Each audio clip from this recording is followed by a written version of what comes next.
संध्या live आवाज महाराष्ट्राचा। दौंड तालुक्यातील येवत स्टेशनला रेल्वेच्या रुळालगत रेल्वेने धडक दिल्यामुळे बिबट्याचा दुर्दैवी मृत्यू झाला आहे। वृक्षतोड व जंगलतोडीमुळे बिबट्याचे अधिवास क्षेत्र कमी झाले आहे। त्यामुळे बिबट्याला शिकारीसाठी मानवी वस्तीमध्ये शिरायला लागत आहे। त्यामुळे बिबट्या शिकारासाठी मानवी वस्तीमध्ये शिरू लागला आहे। दौंड तालुक्यामध्ये बिबट्याच्या हल्ल्यामध्ये एका बालकाचा मृत्यू झाल्याची घटना ताजी असतानाच रेल्वेच्या धक्क्याने बिबट्याचा मृत्यू झाला आहे।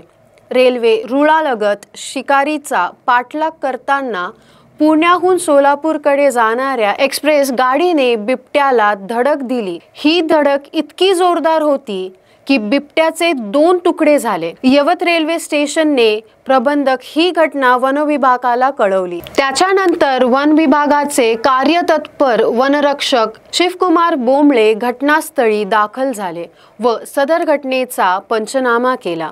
मृत्युमुखी पडलेल्या बिबट्याचे दहन करण्यात येणार असण्याची माहिती वनरक्षक शिवकुमार बोंबळे यांनी दिली आहे। ताज्या आणि महत्त्वपूर्ण बातम्या पाहण्यासाठी आजच आमच्या संध्या लाईव्ह न्यूज चॅनलला YouTube वर सबस्क्राइब करा आणि बेल आयकॉन प्रेस करा।